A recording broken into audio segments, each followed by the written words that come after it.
Welcome to the second episode in the Children's Health Solutions series. This one is on the critically important issue of autism, root causes and effective interventions. My name is Maureen McDonnell. In addition to having been a holistic pediatric registered nurse for more than 4 decades, I organize dozens of children's health conferences with doctors, researchers, and parents from around the world, and I'm the founder of Millions Against Mandates. I'm joined today by my co-host, Layla Setner, and our special expert in autism, pediatrician, author, and world-renowned educator of clinicians on treating children with this condition, Dr. Elizabeth Mumper. There are few chronic conditions affecting our children as serious or as challenging as autism. Yet the federal budget for autism research, compared to HIV, for instance, is trivial and misdirected. After 18 years of studying possible genetic causes and some research money being spent on environmental causes, this condition, which in the 1980s affected 1 in 5,000, is now impacting 1 in 36 children. For the vast majority of cases, there are no known, acknowledged, or official causes, no preventative methods, nor any official treatments or cures being identified. And this is in spite of the fact that there is a 10% increase in annual growth of the number of people affected by autism. In the midst of these dire statistics and lack of research funding are real parents and real children dealing with this disorder and desperate for some answers as to how to optimize the health, behavior, and overall well-being of these children. We surely don't claim to have all the answers as to how to help every child affected, but we know for certain the escalation in numbers is not solely due to better diagnosis and better case finding. In this episode, we dive into what we do know about underlying or root causes, as well as effective strategies for helping children with autism function optimally. Because like all of you, we care deeply about children, and especially children with autism. We can't wait for more funding and more accepted treatments to emerge. Instead, we can listen to the smart parents who have often partnered with dedicated physicians and researchers to find answers. Together, over the last 3 decades, they have forged a path to some innovative, common sense, safe, and effective strategies for helping children on the autism spectrum maximize their behavior, speech, development, and quality of life. Let me now introduce you to both my co-host Layla Setner and our very special guest, who is an expert in helping children with autism, pediatrician Dr. Elizabeth Mumper. Dr. Mumper earned her medical degree from the Medical College of Virginia. She spent 16 years as a faculty member at the University of Virginia. For many years, she had a practice called Advocates for Families, devoted to children and families with autism. She spent 5 years as the medical director for the Autism Research Institute and currently is a faculty and board member of Medical Academy of Pediatric Special Needs, MAPS. And MAPS is an organization that trains clinicians on how to effectively address the many and often complex physiologic and behavioral conditions affecting children with autism. Dr. Mumper created the very first advanced clinical training in pediatrics for the Institute of Functional Medicine, and her book, COVID, Costly Mistakes That Should Never Happen Again, is due out very soon. My co-host, Layla Setner, is the founder and CEO of the Setner Academy in Miami, an innovative school providing world-class education. They're committed to the emotional intelligence, mindfulness, holistic health, and most importantly, the happiness of their students. They have a challenging curriculum in language immersion, entrepreneurial programs, problem solving, and they teach their children collaboration and creativity. In 2023, due to her own health challenges, Layla created the Setner Wellness Center, where ancient healing wisdom is combined with cutting-edge technology and services to heal the body, mind, and spirit.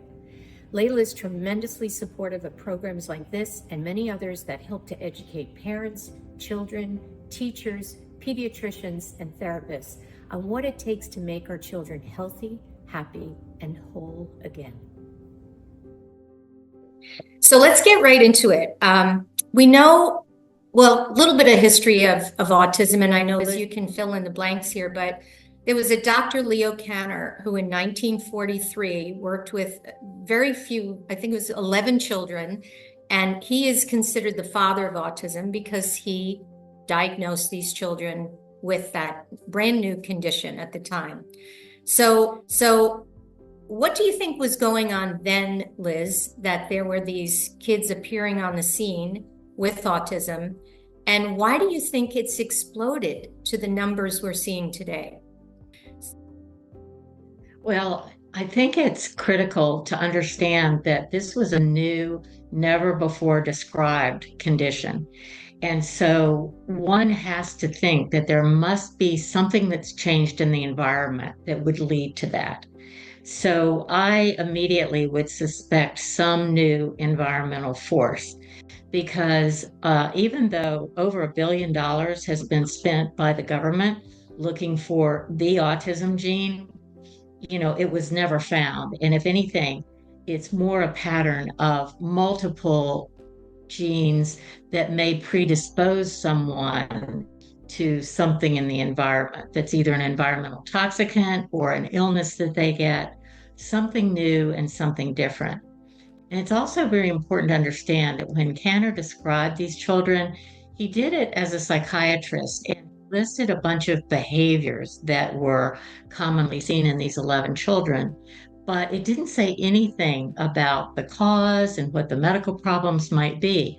But when you look critically at those 11 children, a lot of them actually had gut problems, which, as you know, Maureen, because we've worked so much together, that's such a common presentation in kids with autism. So I think there was something new and different, that it had to be environmental and not genetic. Now, one of the possibilities would be that it was related to one of the vaccines that was available at the time, which was the DPT vaccine. That had been on the shelves for kids for a number of years, but autism was not described in this way before that. So I think that's one possibility. And as we've learned later, there is evidence that there may be a connection. I believe there is a connection between vaccines and autism. For those of you out there who are new to this world, you have heard the CDC and NIH and the government tell you over and over that vaccines don't cause autism.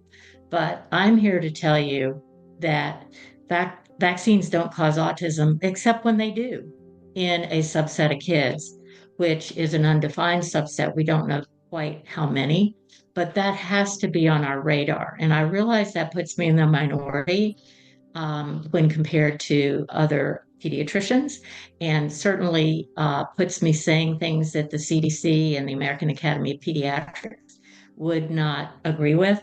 But in my work in the last 25 years, I have come to see vaccines as one of the environmental toxins that is a possibility.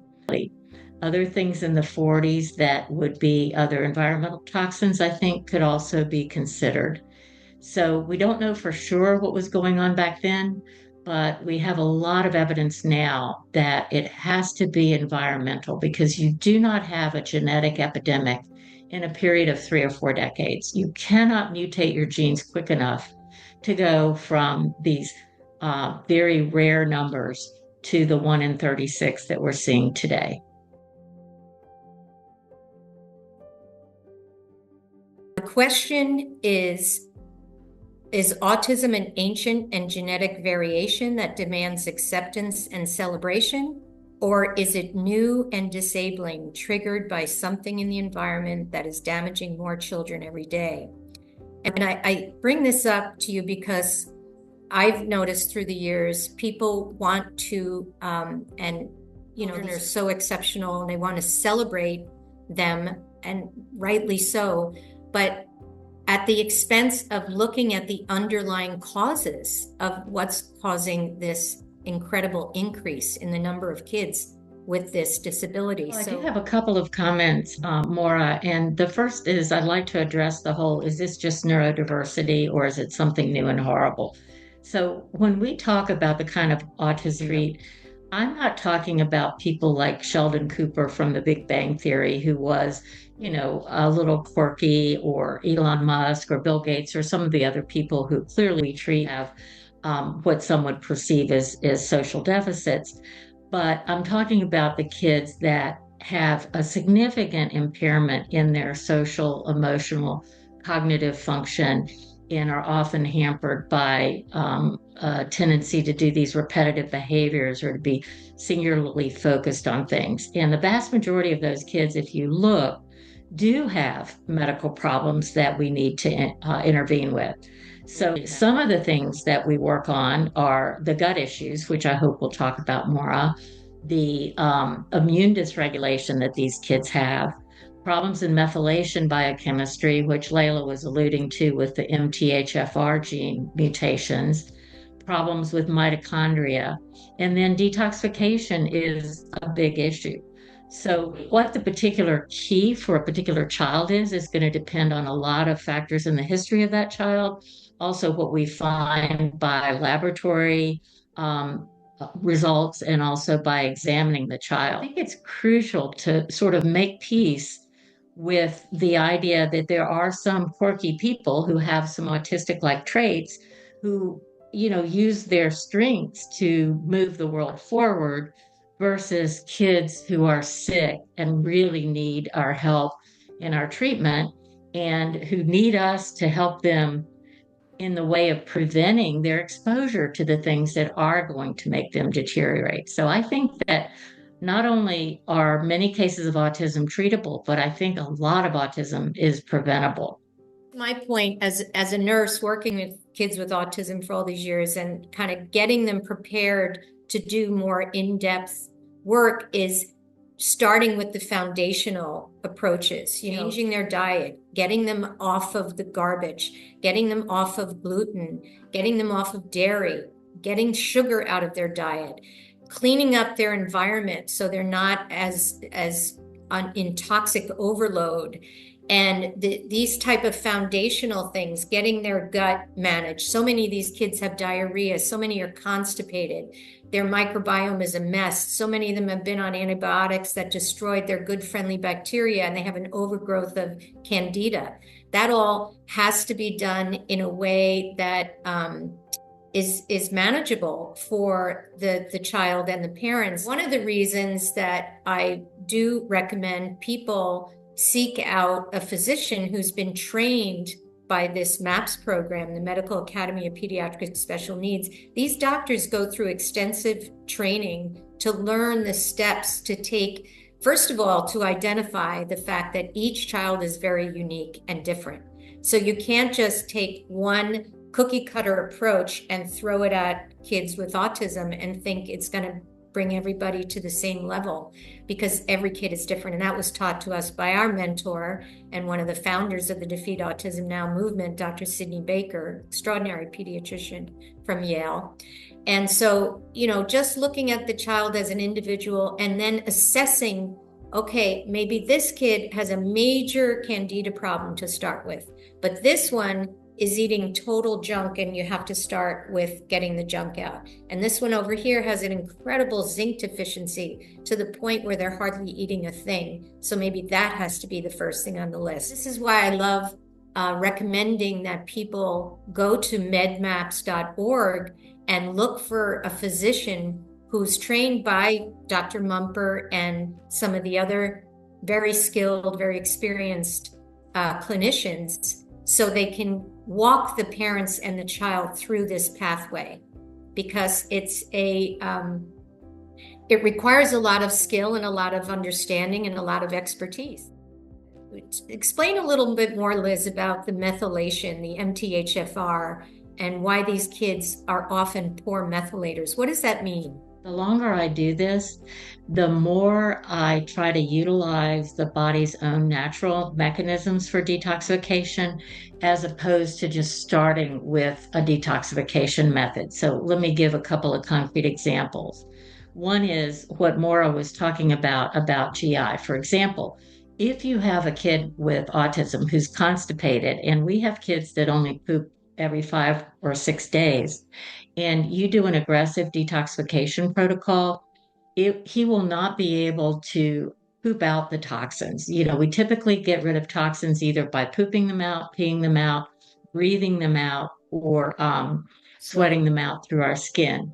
So you definitely want to make sure all of those things are working before you go into a typical detoxification protocol. The other thing I like is to look at methylation biochemistry. So let me explain that for those of you who have not heard that before. And it's kind of ironic because I really did not like biochemistry in medical school, but I've learned to love it because it's helped me to help so many children.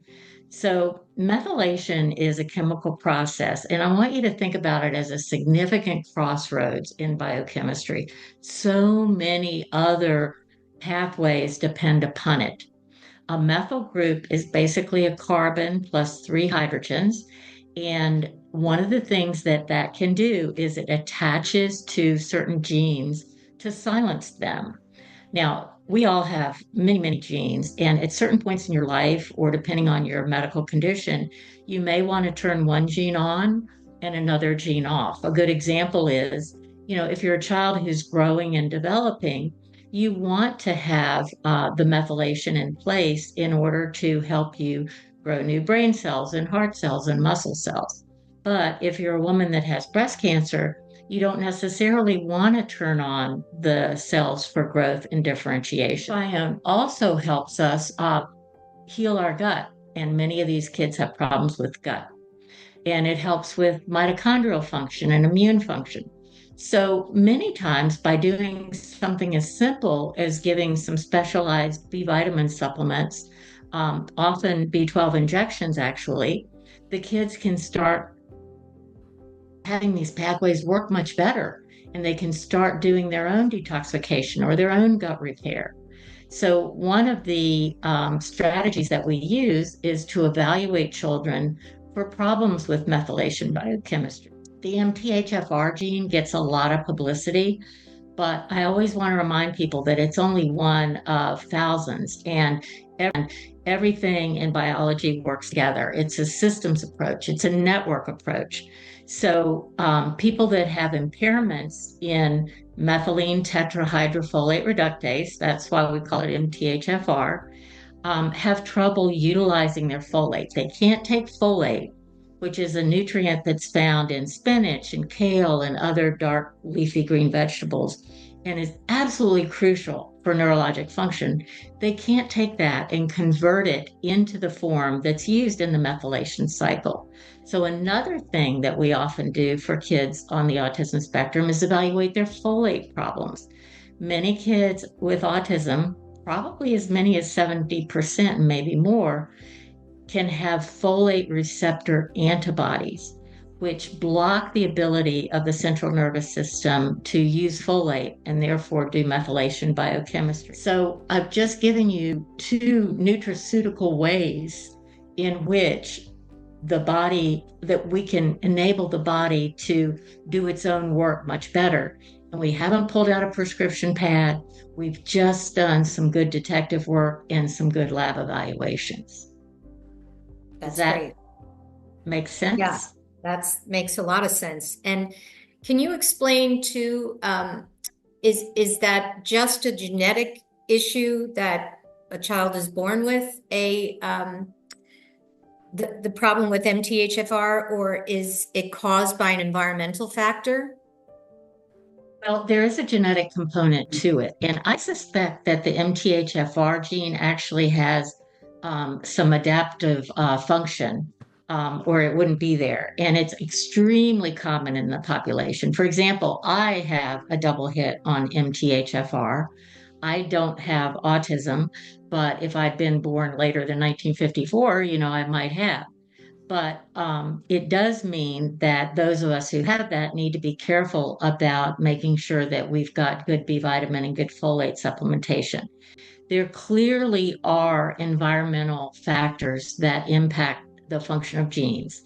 The most prominent ones are related to heavy metal toxicity and other chemical environmental things that humans, in their quest to get better and better lives, are adding 80,000 chemicals into the environment that are not that well tested individually, but are never really tested together, it would be impossible to do that study. And I'm very worried about synergistic toxicity on our genes. So, what synergistic toxicity means is, if you get a little bit of mercury and a little bit of lead, you might be okay because your body might be able to detox that. But if you add in aluminum also, all those things work together so that 1 + 1 no longer equals 2, but 1 + 1 equals 6 or 8 or 10, because the toxic effects of the different heavy metals together are worse than the sum of them individually. So I do think that the emphasis on healthy food, and I'm so excited about how it looks like that's going to be one of Bobby Kennedy's initial priorities, to get the dyes and preservatives out of our food supply so that our children's enzymes aren't being hampered. One great example is something called glyphosate, which is in Roundup, which was sprayed on many, many crops, and it's ubiquitous in the United States. And that actually impairs the enzyme that's supposed to help us take care of gluten and dairy. And so there are several different good reasons, and maybe more, we can talk about it later, why we think that taking gluten and dairy away can be very helpful for kids in the autism spectrum. This is not a view shared by the American Academy of Pediatrics, who in the latest book that I checked was saying that there was really no reason to take gluten and dairy out. But I can assure you that there are some biochemical reasons where it makes a lot of sense. Yeah, and let's just talk about that for a minute, because in my work with kids with autism, with you, Liz, and with Dr. Baker and all the physicians from the Defeat Autism Now world, the understanding was that for certain kids, because they lack that enzyme, certain enzymes, the gluten and casein create a morphine effect, an opioid effect in their brain, which contributes to their not being fully present and their inability to focus. And when you remove the gluten, which we know is not the easiest thing to do, of course, it's a lot easier now than it used to be 20, 30 years ago, because there's so many gluten-free options and so many casein-free options, so many alternative milks available. But when you remove those, initially, some of the children act like they're coming off a drug, like a morphine opioid type drug.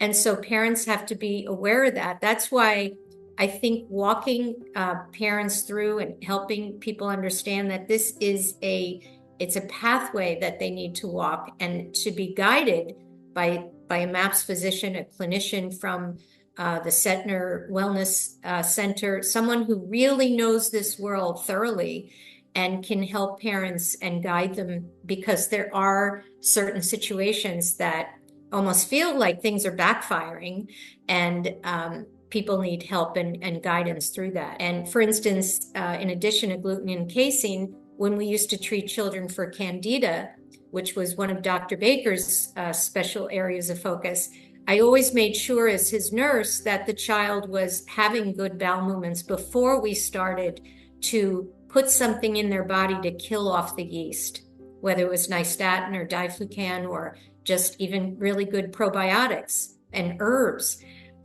You don't want to be killing off bad bacteria, an organism like candida, if you're not excreting properly. Like you were saying, Liz, we one of our biggest eliminating organs is our skin. So we have to be able, we don't want to be putting mineral oil or anything on our skin that would prevent sweating and the release of toxins through our skin, as well as kids drinking lots of water and maybe taking natural herbs to help their bowels move better. But little nuances like this, I think, are really important for parents. And if pediatricians are coming into this world, they're just opening up to these type of things. There's so many things we've learned about through the years that we're happy to share to prevent a backfiring. And then what happens, people say, oh, it didn't work. I met a woman the other day in a little cafe up here, and the child was completely losing control on the ground, kicking, screaming. And I offered to help her. And she said, my son is autistic. I said, yes, I know. I'm familiar. And she said, I don't know what to do. And I said, well, I wasn't being judgmental. She was open. She was asking me. And I said, you have an eclair in one hand, and you have an orange juice in the other hand, and a muffin in the mix. I said, these are the things that are not going to help your son. And she said, oh, I tried the diet. It didn't work. And I said, well, let's meet and talk for a little bit, because there are these nuances that need to be addressed. And you need to look at your child as an individual, with someone who can maybe do some testing and determine some of the things you're talking about, Liz. What are the priorities? Where do we start with this particular child?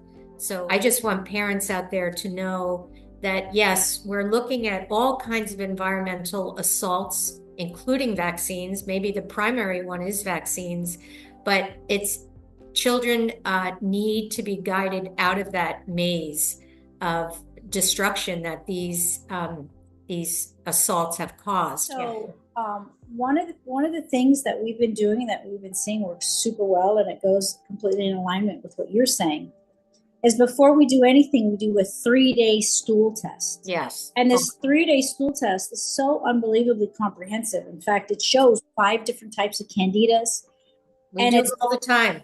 Yeah. It's amazing, because exactly what you said, when people don't realize that when you just jump into a detox protocol without healing the gut, without making sure that the drainage pathways are open, without making sure that they're going, they're actually able to, there's some kids that poop every 3 days, and it's just so harmful for them that these toxins are staying. And when you kill off candida, or you kill off other types of parasites and bacteria, and the child is not pooping, then it's staying in the body, and that die-off is only hurting them more. Another big test that we run is a urine test, but not an ordinary urine test. Most traditional doctors will run a urine test and say, see, there's no metals here, but that doesn't mean anything unless they provoke the body and do a chelation to pull the metals out, so they can see exactly what is in there. And it's interesting, because there are 2 different types of chelations, either EDTA or DMPS, and both of them will pull out different types of metals. So EDTA, for example, shows us a lot more of the lead. DMPS shows us a lot more of the mercury and some other of the metals. But what I think is even more fascinating, and this is because I've been, we have a farm and we're building a cafe. I've been working with an organization, Zen. I think you know Zen. Zen Honeycut, sure. Yes, Zen Honeycut. And we've been testing different foods, even going to the grocery store, testing, for example, organic meat. And guess what we found in organic meat? Lead. There's so much lead in food. There's so much lead and arsenic in water. So if you're taking a shower, and I've tested the water at our school before I put our filters in there, there was a lot of lead and arsenic and aluminum in there. So our body is continuously getting pounded with all these different metals. And for some of these kids, it's just complete overload. And so there's a tipping point where the body's like, crash, can't handle it anymore. And so one of the things that we're doing is exactly what you're saying, working on the gut first, strengthening the immune system, opening the drainage pathways, and then doing the detox, because at that point, that's when their bodies can handle it. And that's when the die-off happens and their immune system is working so it can push out whatever toxins have, come up in the body because of the die-off. Well, this is exactly what the Defeat Autism Now, starting in 1998 is when I started, to 2008. And then that organization morphed into MAPS, which is what we were talking about earlier. They've been doing this exact thing, Layla, and bringing the laboratories and the director of the laboratories and the researchers and the physicians and the parents together to figure out, to create this this way of helping these children. And it's wonderful because we're seeing kids, we've seen many children improve tremendously. Some instances, these kids have recovered. And these are very exciting times because this is all becoming more prevalent now in discussions with parents. Not so much pediatricians. Do you think, Liz, that will change soon? I mean, you're seeing a lot of pediatricians come through the MAPS program, or at least, yeah? I am hopeful. I want to share an experience. Several of the MAPS faculty went to the National American Academy of Pediatrics convention back in October. And we had several hundred pediatricians drop by to talk with us. And I was shocked that we didn't find anybody who stopped by. And, obviously we didn't talk to everybody, all the thousands of people, but no one we talked to had heard about the methylation biochemistry thing or the folate antibody problem. So that made me realize, which, just reinforced what I knew, that this isn't being taught in medical schools. It's not being emphasized at the American Academy of Pediatrics, but we do talk about that at MAPS. And in the last couple of years, our attendance at MAPS had tripled. So now we get around 350 clinicians every time we have a session. But sadly, we really need thousands of clinicians. There are so many kids that need this help that our goal is to literally train thousands of physicians. And we go over the root causes and how you have to be a medical detective and really try to figure out for each unique individual child, what is their priority? What is the issue that's going to take them over the tipping point so that they can get a lot better? And it takes a fair amount of digging into the details, and it takes time. And it does not fit into a typical pediatric practice where the doctor only has 7 minutes to see each patient and then move on to the next. So we're advocating for, almost like a parallel system where we recover these kids through intense investigation and then very careful strategy planning, and then support for the families to carry out what they need to do to help get their child better. I don't know if the statistic is still the same as it was back when I was organizing those conferences, but it was about 85% of the families affected by a child with autism wound up splitting up, divorced. The emotional strain, the financial strain, obviously the marital strain is so extreme. And so for the families out there who are looking for answers, and I'm asking both of you, what would you say the best resources are? Where can they go? What can they read? Who can they consult if they want to begin this journey of exploring the underlying issues causing their child's autism and begin addressing that? So, and again, I'd like to keep it in the realm of practical, affordable, and solutions. I love the idea that parents would go to the MAPS website and try to find a clinician that feel comfortable working with, because we do keep those lists. But another idea that they may not have thought of is if they have a physician that they're currently working with that is open to learning about this, sometimes parents band together to pay the travel, hotel, and registration expenses for a clinician to attend MAPS so that they can actually be trained. I also think that functional medicine websites are good. The Institute for Functional Medicine is primarily directed toward adults, but the emphasis they have on all the basics like gut, immune, mitochondrial, metabolic function, and detoxification apply across the spectrum of age. So if you're looking for a doctor, if it says something like functional medicine or integrative medicine or holistic medicine, that is a good bet that the person will understand some of these things to do. And then we were talking about Zen Honeycutt, who has been just a pioneer in the issue of healthy food for our children. So if I had a magic wand and could do one thing that would help most kids with autism, and this is in the context of me evaluating probably over 600 kids with autism, where a lot of them only ate 5 foods, and they were usually, chicken nuggets, French fries, macaroni and cheese, and then some kind of crunchy thing and some kind of sweet thing. I think that good, nutritious, as organic as possible, 5 to 10 fruits and veggies a day, food is going to be key. It's so hard to get these kids better if they're drinking 3 liters of Sprite a day, which I've had. I spent a year and a half trying to get the kid off that.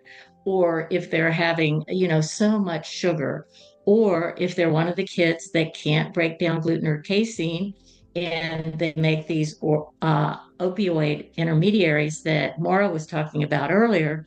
It's hard to get them better if they're going to continue to eat gluten and dairy.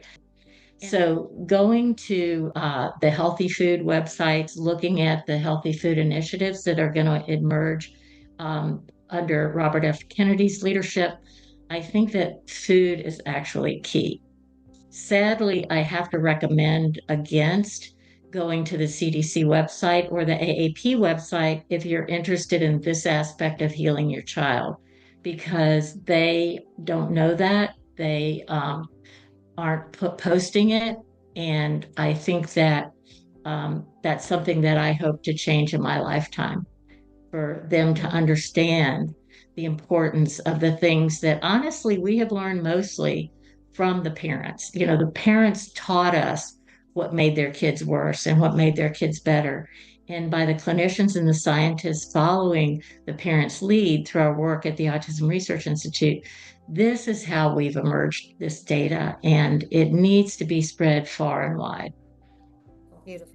Yeah, and we'll list some of the organizations like Zen's Moms Across America. You can get a lot of great information on her website. Also, Documenting Hope. They just had a conference. I went to the one last year. It was terrific, on how to help make your kids healthy again and how to reverse some of these chronic illnesses affecting these children. And of course, we'll continue with this series. Our first episode was on childhood anxiety and all the natural, practical, and affordable approaches for treating children with childhood anxiety. Now we're talking about autism. We're going to get into other areas. I know one that's really important for a lot of parents are behavioral issues that are linked to chronic infections. And we want to talk about childhood cancers. We want to do an episode on eczema, on obesity, type 2 diabetes, asthma, allergies. So we have a lot more of these coming up, and we're really excited to bring this information. And Maureen, yes. I want to add one thing too, because when I started this journey with my nephew, it was very fascinating to me, because the very, very first thing that we did, and this was me just learning online, is we changed his food. And he went from, we removed gluten, we removed sugar, we removed anything processed. And within 30 days, he went from literally hitting his head against the wall, full of anger, to significantly calmer. And if you want to say, like, what are things that parents can do right now? That's the first thing. Right. Is remove all of those elements from their food and make sure that they're drinking clean water. Right. So important.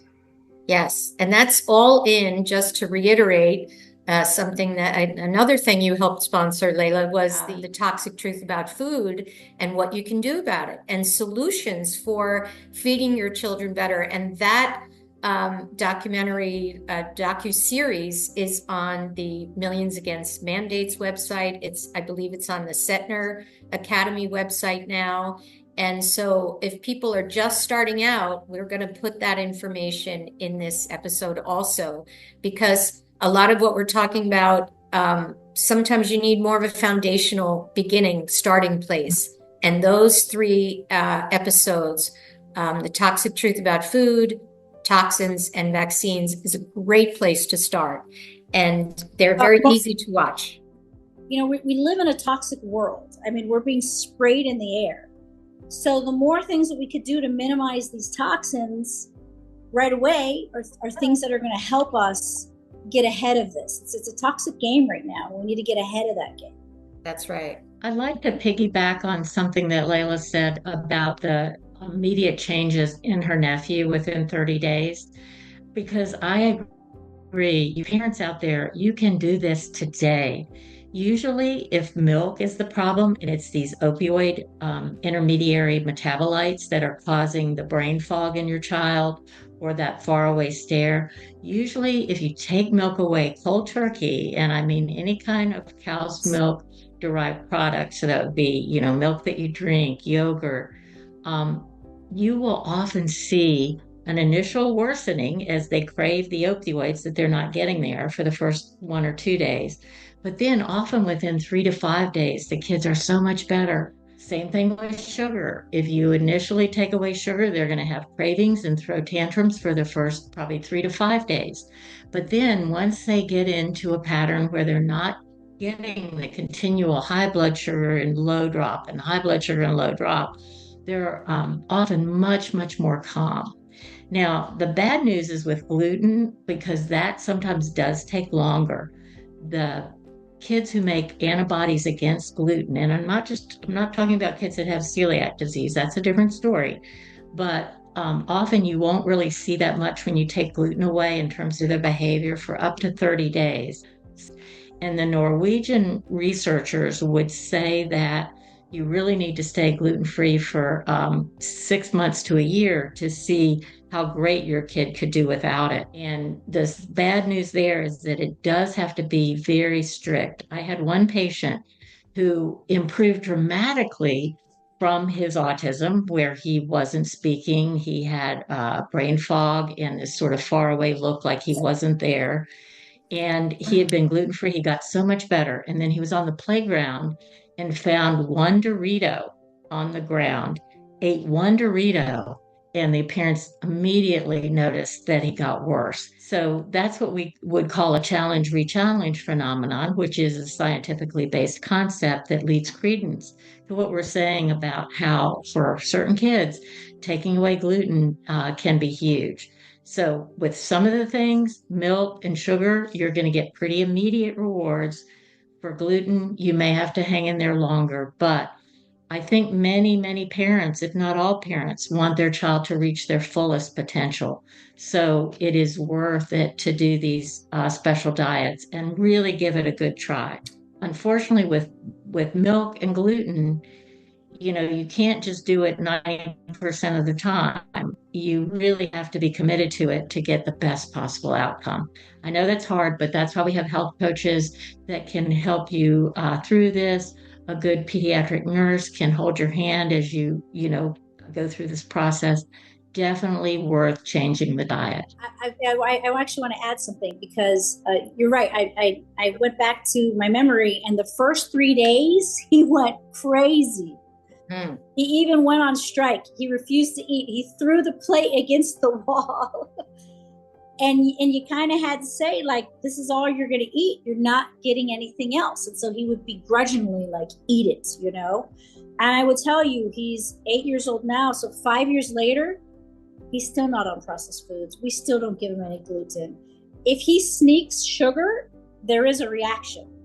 And so it really is, it does become a lifetime commitment. But this is your child, this is your child's life. And it's such an immediate thing, not immediate, but it's such an easy thing if you just stay strong, which my niece had to do, because in the beginning she was like crying. You have to stay strong and hold firm and realize that the results are going to be so amazing. I've heard parents say, like, oh, my kid will only eat pasta. It's like, well, your kid will only eat pasta because that's all you give your child. When your child sees that there's nothing else for them to eat, trust me, at some point they're going to surrender and say, fine, I will eat. When my nephew started eating his vegetables, he loves vegetables now. Like, he loves them. And in the beginning he would gag. He would go, blah, blah, but now he's like, bring my broccoli on, bring the asparagus on. He loves it. Exactly. So I know we kind of have to wrap up soon, but I just kind of want to do a rapid review and ask each of you to contribute. So when we're talking about root causes of autism, Liz, give us a quick synopsis. Look for environmental causes. Heavy metals, air pollution has been implicated with autism, pesticides that are in our foods, preservatives that our kids cannot manage, prenatal stress in the mom. There's something called maternal activation syndrome, which is where a mother has a autoimmune condition during the pregnancy. Perinatal problems where perhaps the baby had to be in the ICU, and that typically means they got very early antibiotics, which are going to disrupt their gut flora, and the good gut flora definitely need to be replenished after that. And so we tend to use probiotics very early in babies that have a history of that early antibiotic use. And then vaccines. I mean, I was trained as a mainstream pediatrician. I have given thousands of vaccines in my career before I began finding out from parents what they saw in certain children. So I have come to recommend that the more I do this, the less I like the way the vaccines have been done here. When Bobby Kennedy says that there's been no actual placebo controlled trial for the vaccines our children are getting, most parents think he must be lying, because that just seems so hard for them to imagine that we would give something to every child that didn't have a good placebo controlled trial. But the reality is that it's usually compared to a prior vaccine or to some component of the vaccine that just doesn't have all the ingredients in it. And so that essentially can wash out side effects. So if you've got a baseline number of side effects that are going to happen with a certain vaccine, and then you test it against another vaccine, it's going to wash out the results. And the best example of that is with the Gardasil vaccine, where they compared the full vaccine to the aluminum containing component of the vaccine. And we know that aluminum is a known neurotoxin. We know that aluminum is in this base, and we know that it induces autoimmunity. And so what happened there is over 2% of the girls that got the shot got an autoimmune disease in both groups, because I would argue the aluminum was present in both groups. So I'm just going to predict that in the new political climate that we're going to have, which I have no doubt is going to be somewhat disruptive and probably upsetting for many people and exhilarating for other people, you're going to hear a lot about vaccines that you think couldn't possibly be true. But I just want you to keep an open mind and to look into this information, and don't just accept the face value, oft repeated mantra of vaccines are safe and effective. You know, you always have to look at the subgroups who are not going to do well with vaccines. And then more, the other thing I really want to emphasize for anyone out there who has a child with autism, I always want you to presume competence. I want you to presume your child is in there. I want you to presume that he or she can hear and understand what you say. Because one thing we have found out through this remarkable program called Spellers, where children with autism were taught how to spell their thoughts. It usually didn't happen until many years later when they were in their teens or early 20s. But these kids, many of them know how to do calculus. Many of them understand physics and all this stuff about astronomy that you would never even imagine. And they will tell us that, you know, thanks, Mom, for not giving up on me. I know you couldn't understand what I was trying to say, but you never gave up. Or they'll say to their doctors, how dare you? You know, I heard you every time you told my mom I was intellectually disabled. And that is not the case, as you can tell by me spelling out this beautiful, eloquent narrative now. So presume that your kids are in there and treat them as if they understand you. Fantastic.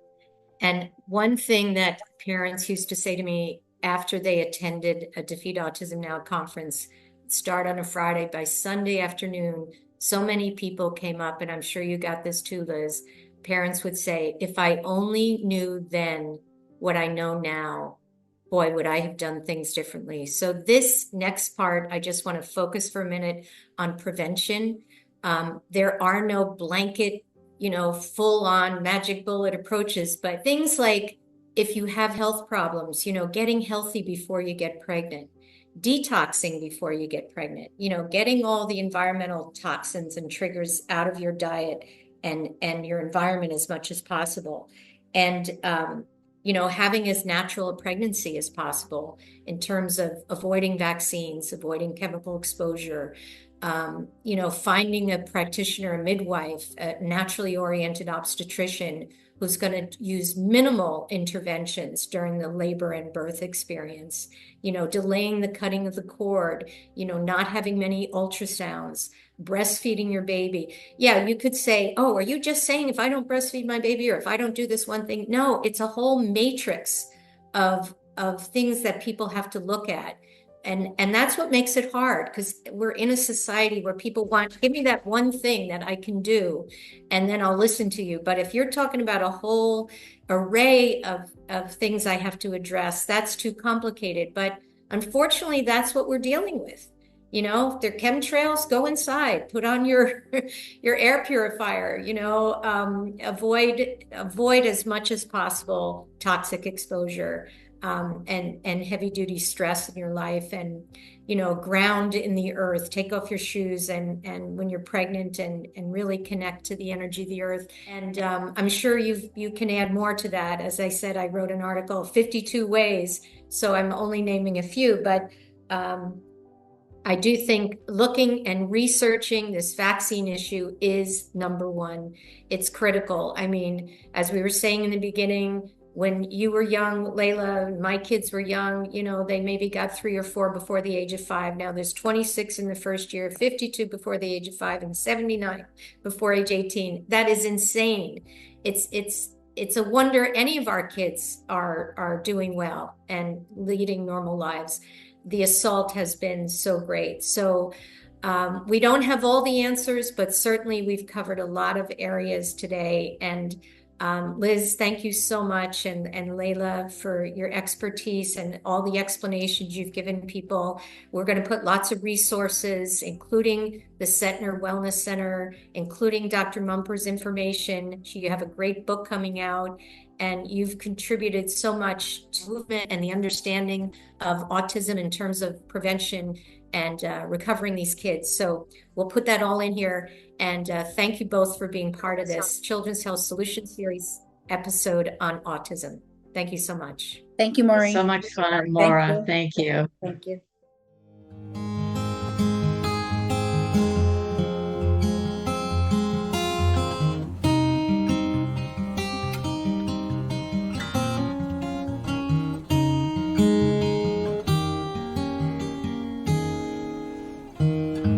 Was your first play group the other day? You weren't interested, nothing to say. I faced my worst fear that afternoon. You were lost in a place, staring into space. Our lives were changed forever. The anger turned to despair. We couldn't reach you, but you were still there. Then we found all the other kids and parents just like us. People we can trust. It's a daily struggle to make it through. The latest diet forced on you. Once we left the bags at the grocery store, our patience had run dry. As you kicked, screamed and cried, Our lives have been changed